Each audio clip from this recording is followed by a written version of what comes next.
Primeira carta, capítulo 4,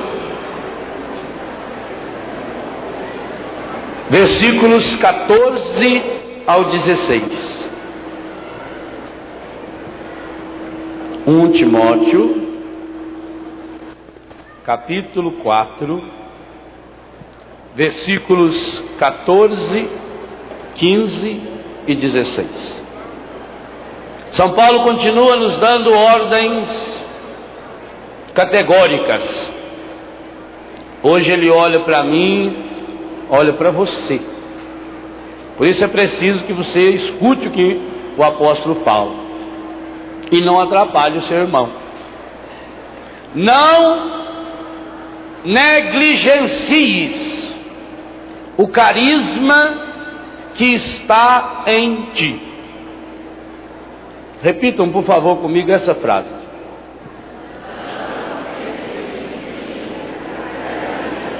Que está em ti. É uma afirmação categórica. O carisma está em ti. Ele não está dizendo que talvez esteja. Ele está afirmando. Mas está mandando não negligenciar. Que será isso? Não negligencies o carisma que está em ti. Te foi dado por profecia, quando a igreja te impôs as mãos. Assembleia dos Anciãos, a igreja. Põe nisto, no carisma que está em ti, põe nisto toda diligência e empenho, de tal modo que se torne manifesto a todos o teu aproveitamento. Essa palavra aqui questiona muito. Põe nisto, no carisma que está em ti, todo empenho e toda diligência, de tal modo que se torne manifesto a todos. A maior prova, meus irmãos e minhas irmãs, de que nós não obedecemos essa palavra está aí. De tal modo que se torne manifesto a todos. Se ainda não se tornou manifesto a todos, é por quê? Porque nós não colocamos nisto, no carisma que está em mim e em você, todo o nosso empenho e diligência. Olha por ti. Que palavra linda. Olha para você mesmo. Para reinflamar o carisma é preciso olhar para si mesmo. E cuida da instrução dos outros. Persevera nestas coisas. Se isto fizeres, aí tem uma condicional. Depende de mim e de você. Salvar-te-ás a ti mesmo e aos que te ouvirem. Palavra do Senhor. Pode aplaudir a palavra.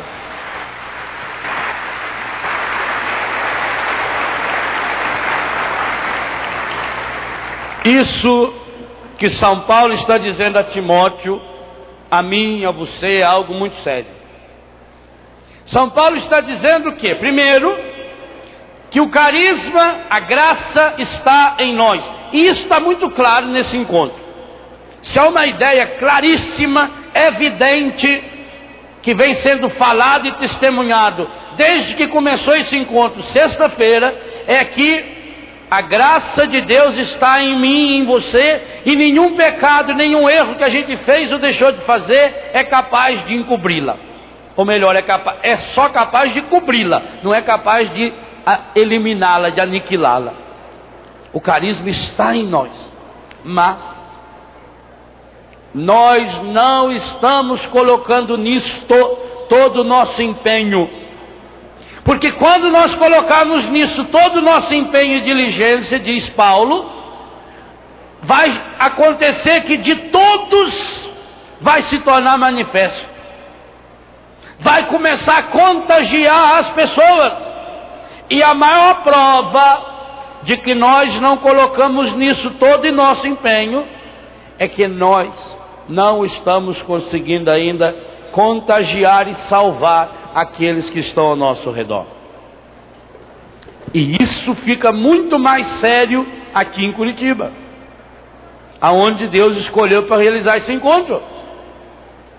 Curitiba é uma cidade espetacular. Curitiba é cidade modelo.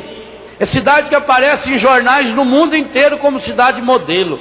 Modelo de sistema de transporte, qualidade de vida, ao menos nos números oficiais, educação, cultura. Curitiba tem 4 vezes mais mata, área verde por habitante do que pede a Organização Mundial da Saúde. É modelo. Capital ecológica. Mas a que custo? É claro que lá fora eles não dão esses títulos a essa cidade se a cidade não divulgar aquilo que tem. Por isso há uma verba imensa para isso, para divulgar, para vender a imagem de Curitiba para o Brasil e para o mundo. Mas para vender essa imagem precisa esconder algumas coisas que não aparecem nem nos jornais, a não ser os jornalecos que torce e sai sangue. Curitiba tem um dos mais altos índices de assassinatos do mundo em consequência das drogas. E o poder público sabe disso. Em Curitiba morre ao menos uma pessoa por dia assassinada em consequência das drogas. E eu que tenho uma comunidade que ajuda a acolher pessoas dependentes aqui em Curitiba, posso testemunhar que a igreja de Curitiba no seu todo ganha nota 0 nesse aspecto. Porque se não fosse a gente ter coragem de levar Betânia no peito e na raça, já tinha saído daqui há muito tempo. Mentira? Só visitar lá o pessoal da Pastoral da Sobriedade. Conversa com o Padre João para ver. Mentira? Não é um problema que me atinge. Eu quero saber de rezar, eu quero saber de ser curado. Eu quero saber de plantar bananeira no espírito. Mas quando chega na hora de arregaçar as mangas, estou fora. Ou não é verdade? Dá de contar. Aqui em Curitiba nós podemos contar nos dedos, talvez de uma mão. De uma mão. Ó, e eu sou normal, só tem 5. Tem gente que tem uma a mais assim. Aqueles e aquelas que realmente assumiram essa tarefa. E isso porque a igreja assumiu isso no ano 2000. Mas não é um problema que atinge, não é? Ao lado desse o problema da violência. Violência que hoje... Por que vão mudar de novo o sistema de entrar em ônibus aqui em Curitiba? Vão acabar com esses talãozinhos aí, essa cartelinha. Vai ter um cartão eletrônico no seu nome. Por causa do índice de roubo. Isso virou uma moeda. Em Curitiba hoje, em qualquer banca de jornal, você compra, vende, troca. Você compra maconha em troco do talãozinho do ônibus, do sistema de transporte. Por isso estão mudando. E por isso estão esperneando também, porque tem, sei quanto, 17 milhões de ticket roubado. Virou moeda. E nós cristãos? Braço cruzado. Pois vai chegar uma hora que nós não vamos poder nem mesmo exercer nossa fé. Gente, nós não percebemos uma coisa. A paganização, na velocidade que está indo, vai nos afetar mais do que já nos afetou. No Japão, semana passada, um menino de 7 anos de idade falava para mim assim: ô padre, você sabia que aqui no Japão a gente não pode ir com camiseta de Jesus na aula? A gente não pode usar crucifixo? A gente não pode usar medalha? Não pode, porque é um país pagão. E não vão demorar muito, meus irmãos. Olha como está se alastrando. A favelização da cidade é reflexo do quê? Quer um exemplo? O Lula está espalhando no mundo inteiro um projeto espetacular chamado Fome Zero. O nome é péssimo. Fome tem que ser 10. Porque quando você está sem fome, você está doente. Qualquer bicho que estiver sem fome e não come, está doente. Fome a gente tem que ter muita. Fome é sinal de saúde. O que não pode faltar é comida para saciar a fome. Então a falta de alimento, 0. Fome, 10. Isso tem que ser. Esse projeto, que o Lula inclusive foi pedir a benção do Bush esses dias, é para atingir 40 milhões de brasileiros que passam fome. Dados oficiais. Eu não sou besta de falar as coisas sem pensar, não. Porque parece meu nome aqui embaixo, para ler o STJ. Dados oficiais. Por isso que às vezes até eu sei que é mais, mas não posso falar. 40 milhões de brasileiros passam fome. Pois muito bem. Essa semana os senhores, as senhoras, os senhoritos e as senhoritas verão nas bancas uma das revistas nacionais falando do problema da obesidade. E sabe qual é o dado oficial do Brasil? No Brasil nós temos 70 milhões de pessoas obesas. Olha para nós que já vemos. Então, ao lado de 70 milhões, quase o dobro. De um lado, olha gente, o absurdo, o nosso país hoje tem quase o dobro de pessoas obesas do que pessoas passando fome. Ao lado da campanha Fome Zero, eu vou propor para a Canção Nova e quem sabe a igreja fazer a campanha Jejum 10. Para ver se começa a mexer com esses 70 milhões.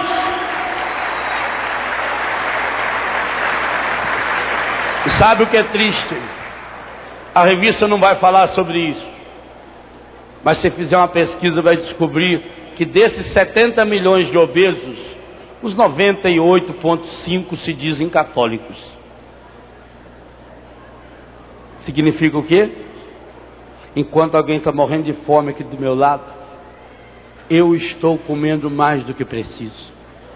Esse é o retrato da hipocrisia religiosa desse país. O retrato mais visível, mais palpável, mais concreto. E isso é dado que está saindo hoje, dia 24 de agosto de 2003. Num país que tem 40 milhões de pessoas passando fome, nós temos 70 milhões de obesos. E escândalo dos escândalos, o maior número de obesos vai se encontrar na classe pobre e nas favelas. Nas favelas não vai encontrar o maior número de pessoas passando fome. Vai encontrar gente obesa. Por quê? Porque cada um de nós, meus irmãos, só pensa em si. Cada um se preocupa só em si. Já falei isso, inclusive nas missas de cura. Tem gente que só pensa em si. Por isso chega a hora que quer, vem andando no meio dos outros. Já tem gente pregando, já tem gente rezando. Tá nem aí, eu quero, eu sou, eu posso. E vem desfilando e senta lá e acabou. E fala, ó Senhor, cura eu. O Senhor olha e fala aqui, você muda de vida. Por que será que Deus não cura eu? Curar você para quê? Você está cada dia pior. Por que Deus não curou você ainda? Essa turma toda que levantamos a mão. A turma do sanatório do Padre Jonas. Por quê? Cada um de nós devia ter consciência e perguntar, será? Para que Deus vai me curar? Pois nem com a doença eu melhorei. Quantos de nós não mudamos de vida nem com a doença? Imagine então se sarar. Se Se doente como está, ainda só sabe fazer atazanar a vida dos outros. Doente desse jeito só sabe fazer falar mal da vida alheia.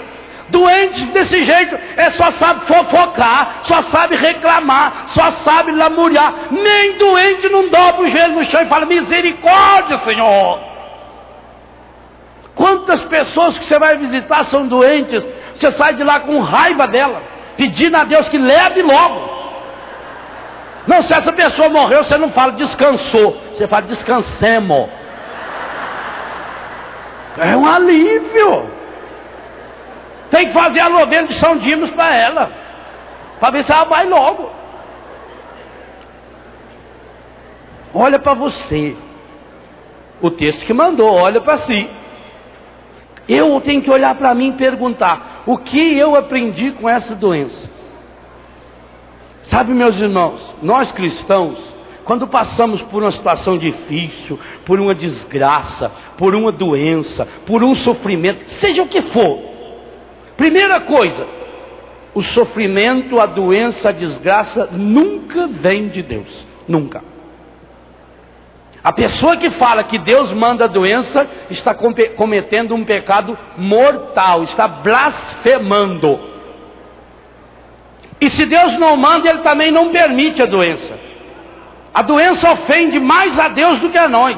Deus fica mais triste com a nossa doença do que nós mesmos, porque Ele sabe as causas e as consequências dessa doença.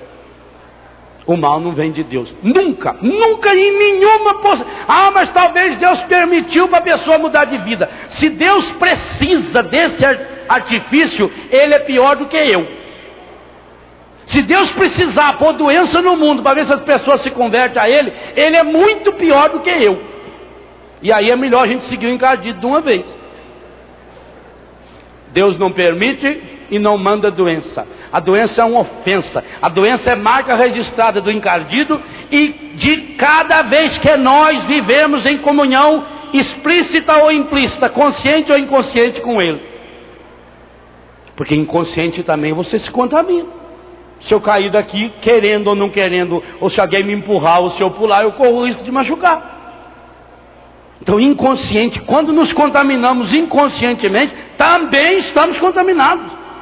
E a doença veio, e agora você vai ter que lutar muito contra ela. Então, a primeira coisa, diante da doença, diante da enfermidade, diante do desemprego, da desgraça, seja do que for, a primeira certeza que o cristão precisa ter, e precisa ter para poder pregar isso para os outros, versículo 16, porque nós temos que salvar muita gente. Quantas pessoas estão revoltadas contra Deus por causa de uma doença, por causa de uma enfermidade, por causa de um desemprego, e nós cristãos, quantas e quantas vezes aumentamos o coro ainda daqueles que jogam a culpa em Deus. Nós precisamos anunciar que Deus não é doente, que Deus não tem doença. Acha na Bíblia, e eu como a Bíblia, inclusive é a minha que tem capa de couro, sem tirar a capa. Acha Jesus falando: você se conforma com a doença. O Evangelho diz bem claro: todos aqueles que tocaram o Senhor foram curados. Todos a todos. Não tem exceção não. Mas também todos ficaram cheios, repletos do Espírito Santo. Todos. Então, se nem todos são curados, é porque nem todos estamos repletos do Espírito Santo. Primeira coisa, então, fica bem claro para nós: doença não vem de Deus, nunca.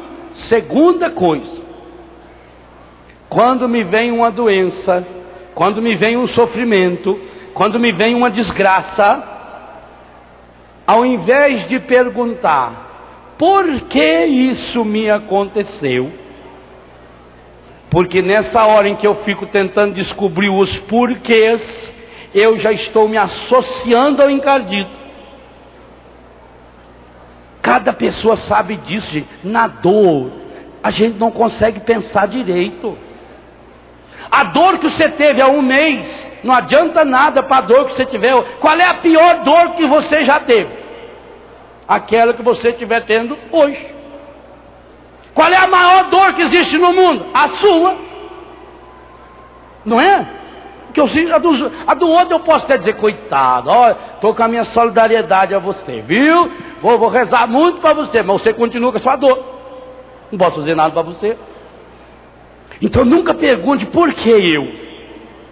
Por que me aconteceu isso? Cada vez que a gente fizer essa pergunta, a resposta que vamos obtê-la será sempre influenciada pelo encardido. Sempre. Porque o ponto de vista do erro não se chega a nada que é correto. Quem parte da mentira não chega na verdade. Quem parte da sujeira não chega na limpeza. Não adianta perguntar por quê. Quando eu pergunto por que isso me aconteceu, isso gera revolta. Porque aí eu fico comparando. Você já viu assim, quando você chega na casa de uma pessoa que está vivendo uma desgraça, ela fala, por que será que isso aconteceu comigo? Tanta gente pior no mundo. Por que morreu ele? Tão bom. Pessoa honesta, trabalhador. Todo mundo que morre fica bom, já notou? Você vai no cemitério, você pensa que você está em outro planeta. Ah, o saudoso marido. Ah, querida e estimada sogra. Quem morreu, ficou querido, que é uma coisa medonha. Amado, ao inesquecível, ao memorável. Depois que, olha, se você se sente mal amado, morra. Você vai ser a pessoa amada. É capaz do padre falar tanta coisa de você no sermão de corpo presente, que a família pergunta, será que nós não estamos no velório errado? Por isso que a liturgia recomenda que o padre fale do morto com moderação. Porque às vezes tem que falar, esse honrado pai de famílias. Fica ruim, não é? Já pensou? Você tem que falar, esse senhor honrado pai de famílias. Que você olha, está ali a primeira, segunda, terceira. Não fica ruim. Depois que morre, melhora. Então morra. Você é mal amado, morra. Você vai ver, é capaz de pôr até placa no seu nome. Põe rua no seu nome. Durante um mês ou dois lembrarão de você. Só. Depois, ó. Você acha que alguém vai tomar o seu lugar e morrer no seu lugar? Isso é bobo. Então não pergunta nunca, por que eu? Por que isso me aconteceu? A pergunta de um carismático cheio do Espírito Santo deve ser, para que isso me aconteceu? O que eu posso aprender com isso? A partir dessa coisa ruim, eu tenho que, porque aí vem mais uma vez a primeira coisa que eu falei que nós precisamos ter claro, que o mal não vem de Deus. Mas se eu pego o mal da minha vida, seja ele qual for, físico, psíquico, afetivo, moral, financeiro, seja o que for, e eu coloco esse mal na mão de Deus, que coisa espetacular, meus irmãos, quando eu pego o meu mal, por pior que seja, e o coloco na mão de Deus, o que passa pela mão de Deus vira graça, seja o que for, e o mal se torna num bem, e o mal se torna, veja, como é que hoje nós temos remédio para tanta doença? Porque teve um cientista que dominou o mal. Ele pegou lá o bacilo, ele dominou. Ele pegou o vírus, ele dominou. Ele pegou o veneno da cobra, ele dominou o veneno e transformou o veneno em remédio, vacina. Ontem não foi a vacinação da polio? No mundo hoje só tem 8 países, de mais de 200, que ainda tem a poliomielite. Graças a Deus, no Brasil faz muitos anos que não se ouve falar. Louvado seja Deus, mas porque tem que pôr a gotinha, tem que tomar a vacina. E a vacina foi feita com o quê? Com o vírus. Por que ainda não tem uma vacina para o HIV? Porque o vírus muda muito rápido. Por que você tem que tomar todo ano vacina para a gripe? Porque eles vão pegando o vírus da gripe, o influenza desse ano, trabalham-no e criam uma vacina nova para o ano que vem. Por isso que não adianta tomar esse ano ou guardar o vidrinho desse ano para o ano que vem. Assim também, meus irmãos, quando eu pergunto para quê, eu estou entregando o meu problema na mão de alguém que domina o problema. Olha a palavra que eu usei. O cientista, para criar a vacina, ele domina o mal, ele destrincha o mal. É como se ele abrisse aquilo e descobrisse a receita dele. Quando eu pego o mal, seja ele qual for, e levo-o para Deus, eu estou entregando o meu mal na mão de alguém que domina o mal, porque está acima de todo o mal. Que coisa espetacular! Quando você leva a sua doença e coloca nas mãos de Deus, quando você leva a sua derrota e a coloca nas mãos de Deus, Deus tem poder suficiente para transformar esse mal num bem para você. E quando isso acontece, esse bem de Deus para você torna-se bem para muita gente nesse mundo. Olha para a cruz. A Bíblia diz: maldito aquele que é preso no madeiro. Maldito. Traga aquela cruz, põe ela aqui, por favor. O pessoal daqui.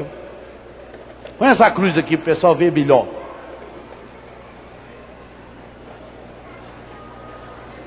A Bíblia diz bem claro: maldito aquele que foi preso ao madeiro. Deixa aqui assim, que aqui todo mundo verá. E aí eu vou aparecer na televisão sempre com a cruz do meu lado aqui, fica mais... Quem enjoar da minha cara, olha para dele que melhora. Maldito aquele que é preso no madeiro. Meus irmãos, e eu louvo a Deus porque a Igreja Católica é a única no mundo que teve a coragem de continuar mostrando Cristo crucificado. Única. Para mim, a maior prova de que a Igreja Católica é de fato a única fundada diretamente por Jesus está aqui. A coragem, muito obrigado, mais perto de mim aí. A coragem de mostrar Cristo crucificado. E não tem idolatria nenhuma aqui. Nenhuma. Tanto que na sexta-feira santa nós dizemos: nós vos adoramos, Senhor, e vos bendizemos, porque pela vossa santa cruz remistes o mundo. E não tem idolatria porque Ele tomou sobre si a minha e a sua enfermidade. Se um dia aparecesse no jornal uma manchete bem grande, em letras garrafais: cientistas descobrem, Jesus Cristo morreu de AIDS. Pode escrever embaixo: é verdade. Se outro jornalista dizer: não, Jesus Cristo morreu de câncer, é verdade. Pior se um jornalista escrever, uma jornalista feminista escrever: Jesus Cristo morreu de câncer no útero, é verdade. Ou eu não acredito na Bíblia que diz: Ele tomou sobre si as nossas enfermidades. Ele pegou o câncer do seu útero, Ele pegou o seu HIV, Ele pegou a sua dependência química, Ele pegou a enfermidade sua, seja ela qual for, e encravou-a para sempre na cruz. Por isso nós os adoramos, Senhor, e vos bendizemos, porque pela vossa santa cruz remistes o mundo. E Paulo vai dizer: é loucura para alguns, mas nós pregamos Cristo crucificado.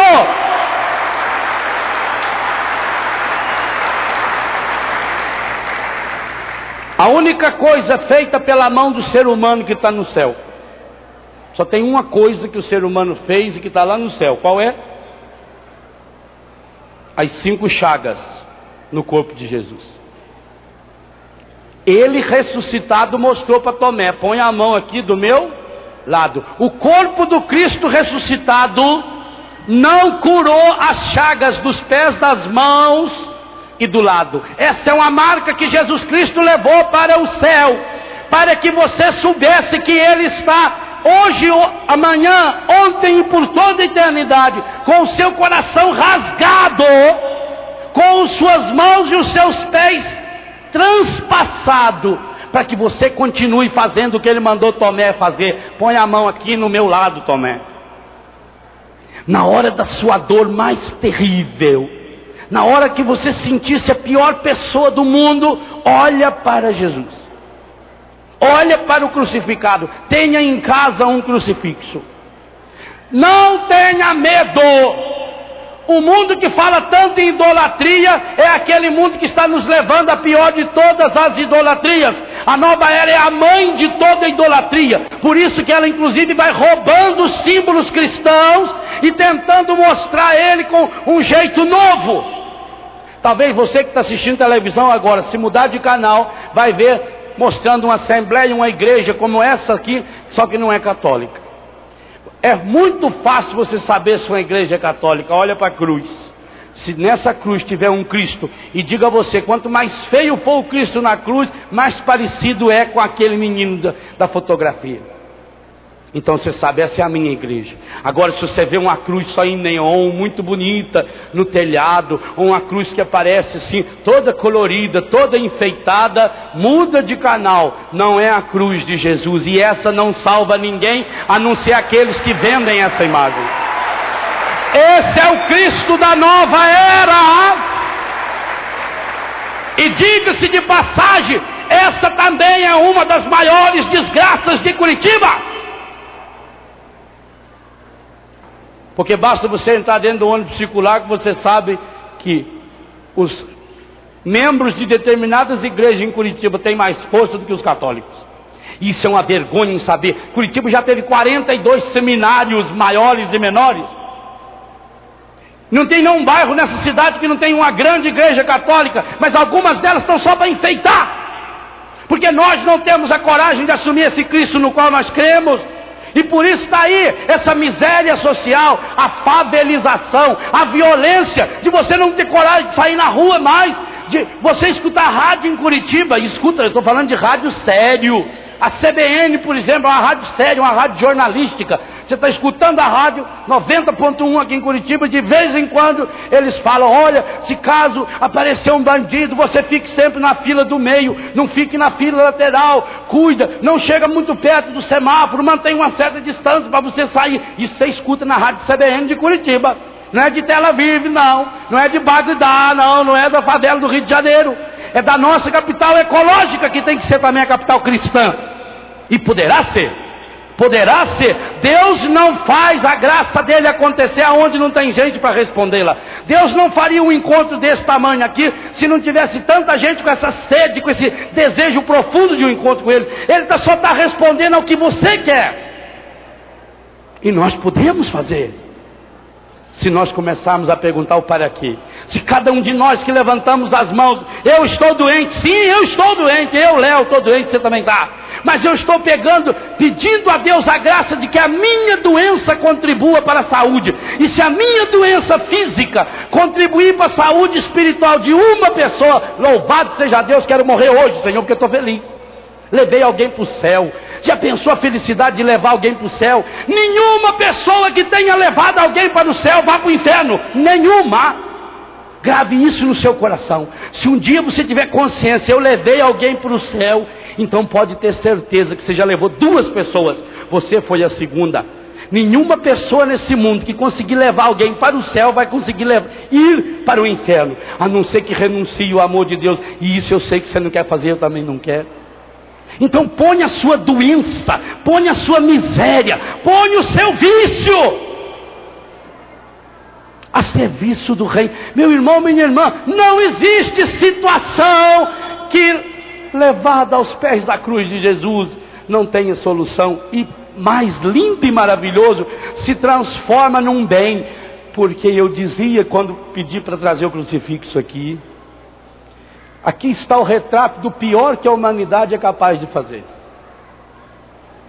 Quando Londino pegou a lança e furou Jesus do lado, ele furou do lado direito, porque eles treinavam a brigar e sabiam que o seu inimigo estava do lado esquerdo com o escudo. Então o bom soldado romano treinava para atingir a vítima pelo lado direito. Por isso que de Jesus entrou pelo lado direito. E Londino era espetacular. São Longuinho, ele era muito bom. Tanto que de baixo ele foi preciso. Pierre Barbet nos mostra que foi uma precisão cirúrgica quando fez uma análise científica do Cristo no sudário. Entre a 5ª e a 6ª vértebra da coluna, da costela, o soldado entrou com a lança. E essa lança entrou rasgando o centro do coração. E dali saiu sangue e água.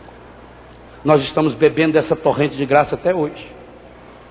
O sangue e a água que jorraram do lado aberto de Jesus como fonte de misericórdia para nós, não foi só às 3 horas da tarde do dia 7 de abril do ano 30, é agora. E eu digo a você agora, você que está aqui, você que está em casa. Agora.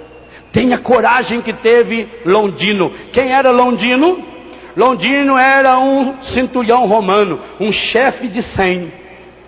um soldado de primeira. Quando tinha uma missão importante, era destacado só os melhores, e ele estava à frente. Ele estava à frente de todos os outros. Ele possivelmente era o melhor soldado. Ele era romano, ou melhor, italiano hoje, né? Era natural da Itália, mas como Roma dominava na Palestina, estava servindo lá. Então ele era um homem importantíssimo. Dizem que uma das qualidades dele, mais admirável ainda, é porque ele era vesgo, completamente vesgo. Isso conta-se a tradição, não sabemos se é verdade. Também não creio que seja mentira, porque quem ia inventar uma coisa dessa do homem, se ele não fosse vesgo? Então ele era vesgo, mas ele enxergava direitinho assim, talvez que ele mirava com os olhos, ele estava com o outro, está vendo? Eu conheço gente que tem dom de escrever com o pé. Eu recebi uma carta esses dias, meu Deus, falei, essa moça escreveu com o pé esquerdo ainda, que ô letra medonha. Escreveu com o pé esquerdo, não pode ser. Porque tem gente que fala, vai ver que escreveu com a mão esquerda, ficou feio, não, escreveu com o pé esquerdo. Então Londrino era caolho, era vesgo. Ele estava ali à frente, e ele cumpria a missão para valer, não esperava ninguém mandar não. Então quando mandaram ver se estava morto, ele vem, quebra a perna de um, quebra a perna do outro, já está morto. Bom, para confirmar que está morto mesmo, ele dá uma flechada no peito dele. Preciso. Era o tiro de misericórdia. Na mão de Londrino está a sua e a minha. Aliás, vou dizer uma coisa a você. Enquanto você não tiver a coragem de segurar com Londrino essa lança, você não vai experimentar o poder da ressurreição e da morte de Jesus em sua vida. Eu convido você a fazer uma oração de cura revolucionária. E sabe qual é? Pegue na lança. E você já pegou. Quantas vezes você já pegou? Só que não pegou não para jogar no coração de Jesus. Sabe quando você descobre uma doença, quando descobre um problema, e você começa uma revolta interior?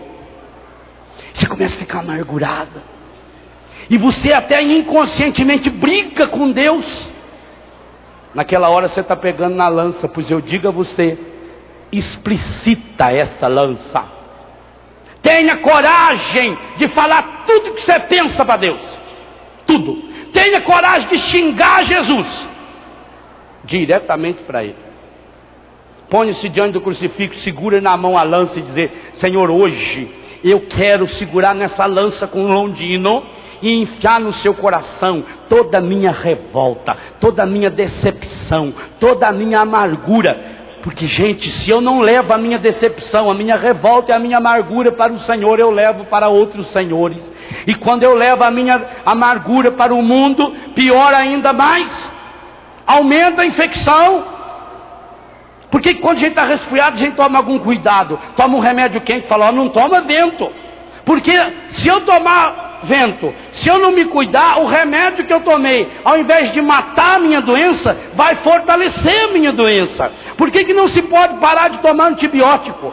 O médico receita, olha, esse antibiótico só tem que tomar de 8 em 8 horas durante 7 dias. E mesmo se parar a doença, mesmo se desinflamar, continua tomando. Só que tem a anta que acha que no 3º dia já sarou da alta. E não toma o que o médico mandou, que é para economizar, porque antibiótico é muito caro.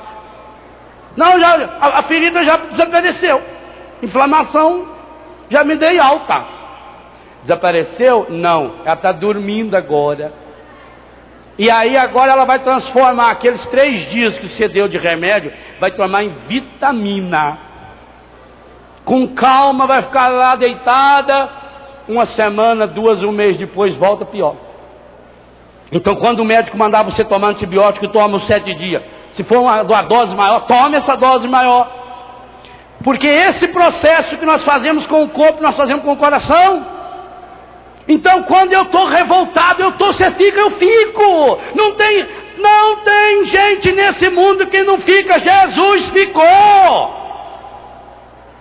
Jesus ficou sentido com o Pai e falou, meu Deus, por que me abandonaste? Ele estava ensinando você a segurar a lança. Por isso ele ensinou essa oração na cruz. Quantas vezes você vai repetir essa oração? Por que me abandonaste? Agora que eu perdi essa pessoa, a descoberta dessa doença, essa dificuldade com o meu filho, essa minha filha assim, esse problema que eu estou na minha família, essa pessoa na droga. Meu Deus, por que me abandonou? Eu rezei tanto. Por que o Senhor me abandonou? Por que o Senhor não ouviu a minha oração? Por que o Senhor não deixou eu morrer quando eu era criança então?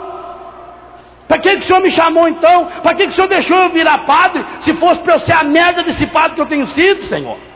Quem de nós nunca fez? Eu já fiz essas orações chorando. Já tive vezes que fui de Curitiba para São João Batista, onde eu moro, depois da missa aqui, 9, 10 horas da noite, que tive que encostar o carro na beira do asfalto para chorar, brigando com Deus. Por que o Senhor permitiu então que eu ficasse padre, se é para eu dar conta de testemunho? Por que o Senhor deixou eu ficar padre, se é para eu pecar, Senhor? Quantas vezes isso já me aconteceu? Quantas vezes eu já debulhei meu coração diante dele? E com certeza você também já falou isso. Mas é preciso continuar fazendo essa oração, sim, só que diante dele. E diante de mais ninguém. Mas ninguém, a não ser que fosse diante de uma confissão, que aí é sacramento, e aí o sacramento é maior do que o padre que está administrando o sacramento, por glória de Deus, para a honra dele. Pega na lança de Londrina, enfia no coração de Jesus, mas sem dó nem piedade. Ele fez. Ele chorou no Getsemane e reclamou de Pedro, Tiago e João: vocês não puderam vigiar 1 hora comigo? Pai, se possível, Pai, afasta de mim esse cálice. Se possível. Eu não queria, Pai. Seja honesto com Deus. Fala para Deus: eu não queria essa doença. Eu estou com vergonha de ter essa doença. Eu estou com raiva, Senhor. Porque eu acreditava que o Senhor ia fazer tanta coisa na minha vida. Agora olha como eu estou, Senhor. Senhor, eu não consigo vencer esse vício. Como alguém me dizia ontem ou anteontem, eu queria parar de fumar, eu não consigo. Pois eu digo a você: enfia esse maço de cigarro no coração rasgado de Cristo na cruz. Eu digo a você, meu filho, minha filha que usa droga, enfia essa cocaína, dá a sua cocaína para Jesus cheirar, enfia no coração rasgado dele. Mas não tenha medo de se abrir com ele, mas tenha medo de se abrir com qualquer outra pessoa. No dia que você passar a cheirar cocaína só com ele, com mais ninguém, você para de cheirar cocaína, porque ele morreu na cruz cheirando a sua cocaína para que você não precisasse cheirar mais. E no dia que você aprender a entregar sua cocaína para ele, ele vai te dar a cocaína que ele tem, é branca também. Só que é um pozinho que já está juntado assim, fica desse tamaninho, uma rodelinha branca. Injeta Jesus Cristo na sua veia, porque naquela pozinho branco que junta para fazer a hóstia, está também a sua cocaína. Porque ele pegou o pão do mundo, da fraqueza e da miséria do mundo e transforma em Eucaristia. Se você dá a sua cocaína para ele, ele dá a dele para você. Se você tem coragem de dar o seu sangue para ele, ele dá o seu para você, com uma grande vantagem: o dele vem sarado, limpo, com todo o poder de restauração. No corpo dele que você recebe vem o corpo, o sangue, a alma e a divindade. Cada vez que você comunga, você recebe o corpo, o sangue, a alma e a divindade de nosso Senhor Jesus Cristo. Tome posse dessa graça. Joga a miséria do seu coração no coração de Jesus. Está ferido com o seu coração? É normal estar ferido. Agora, meus irmãos, o que não pode é a gente continuar com essa religião fajuta. Esse louvor nosso Deus não escuta, porque Jesus disse, repetindo Isaías: esse povo me louva com os lábios, mas o seu coração está longe. Deus não escuta o nosso louvor, porque é um louvor mentiroso, porque é um louvor da boca para fora. Quantos de nós não reza mais em línguas, porque a nossa oração em línguas não foi verdadeira? E o que é uma oração em línguas verdadeira? É aquela que você consegue fazer mais vezes ajoelhado sozinho no seu quarto, ou sentado no vaso sanitário da sua casa, do que na igreja. Quando a sua oração em línguas será mais verdadeira? Quando você rezar mais vezes no seu quarto, no seu banheiro, do que num grupo de oração. Porque aí é sinal de que essa oração já tornou verdadeira no seu coração, virou verdade no seu coração, e aí ninguém mais tira. Transforme a sua dor, transforme o seu sofrimento. Não negligencies o carisma que está em ti. A doença que você está vivendo, o sofrimento que você está vivendo, o pecado que você está vivendo, nunca será maior do que esse carisma. Mas a negligência com o carisma pode matá-lo. E que pena! E muitos de nós está matando. Se não pode matar o carisma, mata a ação dele. Deixa ali estado latente no seu coração. Sabe quando fizeram as descobertas do túmulo de Tutankhamon, lá no Egito? Um faraó que viveu há 5.000 anos. É impressionante a beleza de tudo que tinha dentro do túmulo daquele homem. Lá acharam sementes de trigo, que tinha 5.000 anos. Plantaram e elas nasceram. 5.000 anos enterrado embaixo de uma pirâmide. Só a base da pirâmide é maior do que esse local. 5.000 anos. Pedras maior do que eu. Pedra do tamanho dessas caixas aí para fazer uma pirâmide daquela. É uma coisa monstruosa, um absurdo. Você parar naquilo é uma coisa de louco. Por isso que eu acredito que você pôr uma pirâmide em cima de você, dá sorte, desde que seja aquela. Dá muita sorte para o mundo, porque é um imbecil a menos na face da terra. Plantaram e tinha vida dentro daquela semente. 5.000 anos. Eu sei que a sua, embora às vezes na aparência possa pensar que faça tanto tempo, eu sei que a sua não faz tanto tempo ainda. Talvez a semente do seu carisma faça 5 anos, 8, 10, 15, que está enterrada nessa pirâmide. Pirâmide é túmulo. Aliás, quem gosta de pirâmide tem que saber disso. Pirâmide é túmulo. Cada réplica de pirâmide é réplica de túmulo. Ora, o que põe no túmulo, por isso que o efeito é o mesmo. Bota muitas pirâmides na sua casa, mas também vai lá, manda fazer umas réplicas assim, de mármorezinho, uns caixãozinhos de defunto assim, com um paninho roxo. Põe em cima da sua geladeira. Põe, isso vai dar sorte para você. Ao menos você está olhando para onde você está indo. Ajuda muito. 5.000 anos e a semente tinha vida. A sua semente tem vida ainda. Mas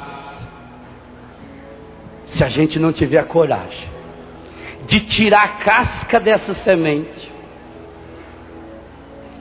Quando morreu o imperador da China, o filho dele ia ser coroado imperador. Só que tinha um problema. O filho dele era solteiro. E pela lei chinesa, para ser coroado imperador, tem que ser casado. Então foram conversar com o rapaz, se ele queria casar com mulher, porque lá não valia essa lei que estão querendo provar aí não. Fizeram o beijaço aí em frente à Catedral Basílica Menor de Curitiba, né? Se beijaço aí não servia lá não. Aí foram conversar com ele, se ele queria casar. Ele falou, não, eu quero muito. Mas por que você não casou ainda? Ele falou, eu tenho um problema sério que eu tenho que resolver primeiro. Eu falei, então você tem que resolver. Aí ele foi procurar um monge e contou o problema dele para o monge, um problema sério. Disse, olha, seu monge, eu quero casar. O senhor sabe que para eu ser coroado imperador eu preciso casar. Só que eu até hoje não casei, porque eu não sei se as moças gostam de mim ou do meu título. Se elas querem ser minha esposa ou imperatriz. Esse é um problema sério dos ricos. Nunca sabe se a pessoa gosta dele ou do dinheiro dele. Isso é uma dúvida. Por isso, seja pobre, você nunca vai ter esse problema. Eu já sempre disse, viva como se fosse o último dia da sua vida. Um dia você acerta, né? Um dia você vai acertar. Então viva como se fosse o último. Aí o monge falou, vou te ensinar um segredo. Para você descobrir se a pessoa gosta de você mesmo, é muito simples. E cochichou no ouvido dele o segredo. Ele voltou, reuniu o grande conselho, falou, tomei a decisão, vou me casar. Ah, louvado seja Deus. Já tinha até uns boatos ruins a respeito de Vossa Alteza. Já estavam falando até que a Vossa Alteza era meio baixeza, né? Graças a Deus não é. Pois não, e quem que vai ser a noiva? Aí está. Vai ser escolhida. Tem muitas candidatas. Nós vamos escolher. Na outra sexta-feira, às 3 horas da tarde, todas as moças interessadas em ser minha esposa deverão participar de uma reunião que eu vou fazer lá no Salão Nobre do Palácio. Avisaram, no rádio, na internet, todo mundo comentando. Imagina as moças! Vocês que levantaram a mão aí ontem, ó. Quantas dessas aí da turma do Amém? Associação das Mulheres Encaiadas mesmo, ó. Quantas dessas já não se arrumaram para ir lá um partidão daquele? Inclusive, a filha da faxineira, cozinheira do palácio. Ela chegou na mãe dela na cozinha e falou: mamãe, colhe aqui, mamãe. O que foi? Mamãe está trabalhando, mamãe não pode falar agora não. Tem certas mães que estão sempre muito atrapalhadas. Mamãe, você viu no jornal? Eu não vi jornal, mamãe não li jornal, tem tempo. Não. Mamãe, imperador vai casar, mamãe. Vai casar.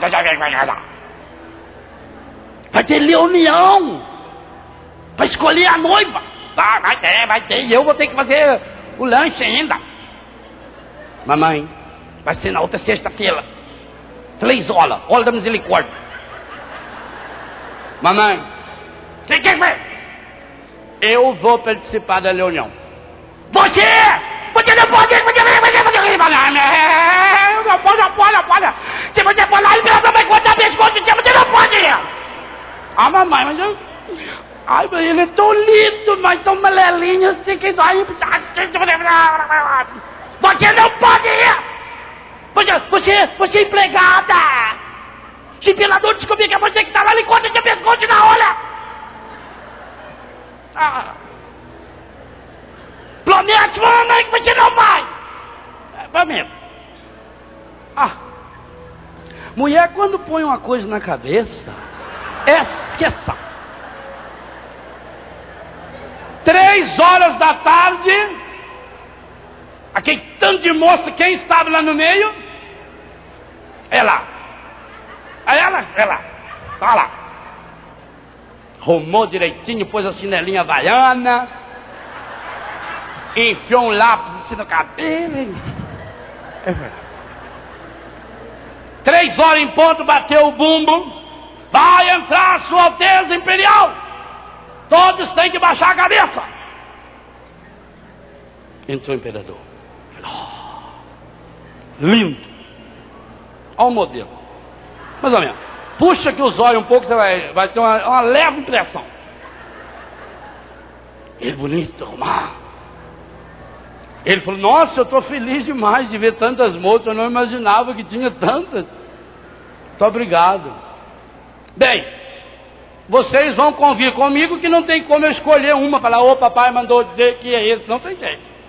Porque também papai já morreu, não tem como dizer mais para mim. Então eu vou fazer um pequeno teste. Eu mandei preparar sementes especiais. O maior floricultor da China imperial preparou. Aqui dentro desse balaio imperial, nós temos sementes imperiais.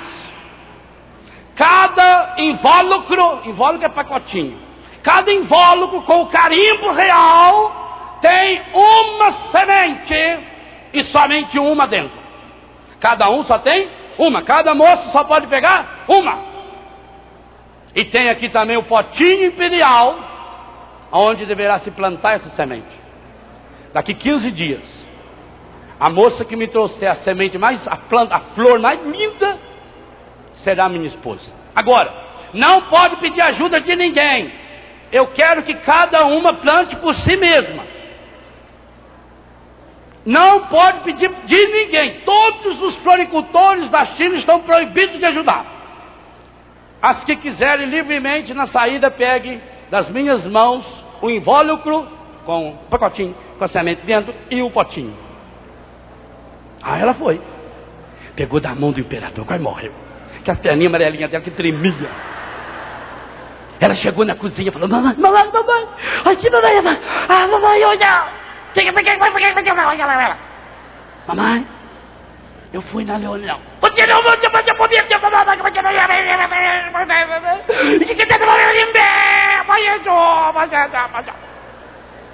Mamãe, eu não lhe desisti. Quem plantar? Ai, mamãe, ele me deu. Ele deu você! Sim, mamãe, ele me deu a flor. Ai, é porque ele, graças a Deus, que ele é um homem muito bom. Se nós mandar matar você! Nós não matou, mamãe, estou aqui. Aí ela foi pro quarto, raspou as terras limpinhas, peneirou, tirou aquele sujeirinho, pôs dentro do potinho, que aquele dedinho amarelinho fez um furinho, abriu o invólucro, pegou aquela sangue, plantou. Aí foi lá na agenda dela, pôs o invólucro aberto assim, ele pôs a mão aqui, encheu de beijo, pôs um clipe colorido ali. Você já tinha, faz muitos anos que tem essa coisa. Todo dia ela regava a planta.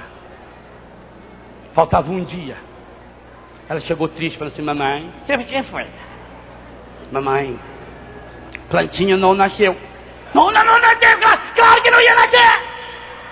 Você escuta a mamãe falar, você está ali. Sabe por que plantinha não nasceu, não vai nascer? Quando o imperador viu que você era empregado, ele deu uma semente falhada para você. Pô, mamãe, estava no meio lá, ele enfiou a mão, como é que ele ia ver? Oh, filhinha, mamãe gosta de você, mamãe quer seu bem, mamãe quer que você de casa, mas você tem que... Olha, o filho do faxineiro, não quero filho do faxineiro, não. Tem o filho do padre, não quero. Olha, o costureiro, filho, é um viúvo, bom, não quer viúvo, não. Eu quero ele, que não quer ele. Se eu não casar com ele, eu vou pra Caixa Nova e faço um voto de celibato. Só com ele que eu caso. Estava de cinema. Dia seguinte, dia de entregar a flor, nada. Ela foi cedo chorando para mamãe. Não nasceu plantinha, não. Vamos ter que... Oi, eu vou te falar. Oi, eu vou te falar. Não nasceu. Ô, filhinho, assim mesmo, a vida é assim. Você tem que aprender com o sofrimento. Na vida você aprende ou aprende. Se não aprendeu com ele, você tem um maior. Mamãe tem razão também. Esquece. Mamãe tem razão. Vou esquecer. Quando foi dando para as 2:30, a mulher velha voltou e começou dentro dela. Então, já que você não vai casar com ele mesmo, ao menos se você for lá, você vai descobrir com quem ele vai casar. Você devia de devolver o vasinho para ele, então. Melhor oportunidade de você ver ele de novo, já que você não vai casar com mais ninguém mesmo. Se você não casar com ele, você não casa com mais ninguém, então já morre de uma vez, melhor.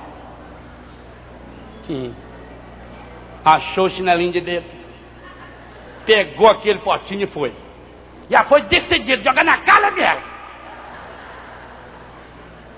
Quando ela chegou lá, já tinha batido o sino. Estava lotado. Quando ela viu aquelas moças com as roupas mais lindas do mundo, com aqueles vasos enormes com flores, begônias, petúnias, bromélias, cada uma mais bonita que a outra, ela foi olhando para os lados e falando: mamãe tinha razão, eu vou embora. Quando ela está saindo para ir embora, o portão fechou. Vai entrar Sua Alteza Imperador. Todas abaixem a cabeça. Entrou o imperador. Ele viu aquele panorama espetacular, todas aquelas flores lindas. Ele tomou o microfone e disse: queria agradecer todas, eu estou emocionado. Que coisa maravilhosa, como a China produz flores tão lindas. Não estou falando das que estão nos vasos, estou falando das que seguram cada vaso. Cada um de vocês é uma rosa feito essa que o Padre Jonas descabelou no encontro em Curitiba. Vocês são as pétalas mais lindas que meus olhos já viram. Então agora, para que eu possa escolher qual entre vocês será minha esposa, todos deverão vir fazendo uma fila indiana, chinesa. levante a mão direita, coloque o vaso na mão direita, sem olhar para o imperador. Vocês vão caminhando, passando aqui por baixo, o imperador vai escolher. Começou a procissão e ela entrou junto para fazer o quê? Já foi rezando que os bizantinos, né, velho? Pedindo a Deus. Ajuda aí. Tá vindo o imperador, tá só olhando. Não, irmão. Não.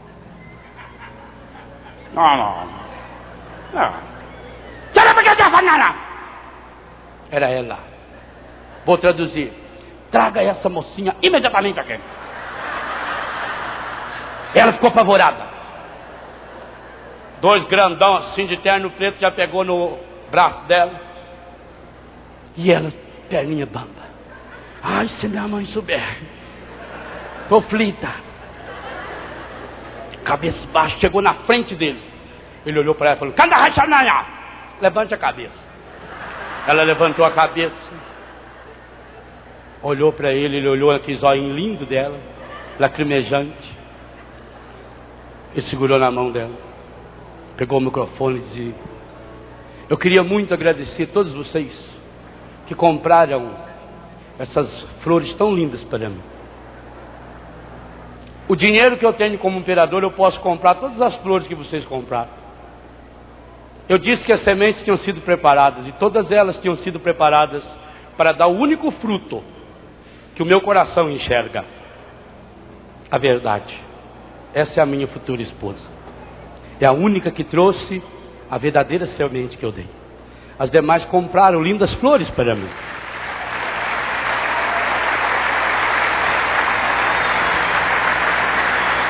Meu irmão, minha irmã, quantos de nós estamos carregando vasos lindos e maravilhosos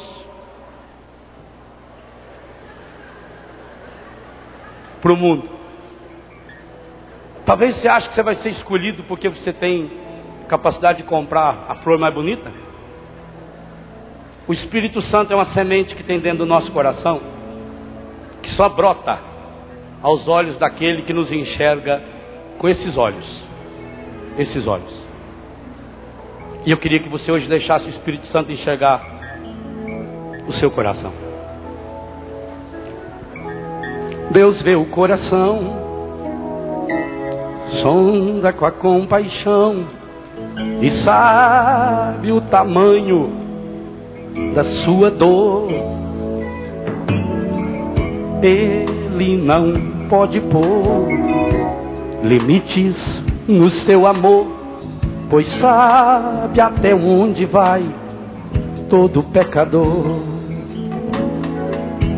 As lágrimas são suor de almas que lutam só. Só Deus pode entender o que lhe causa dor.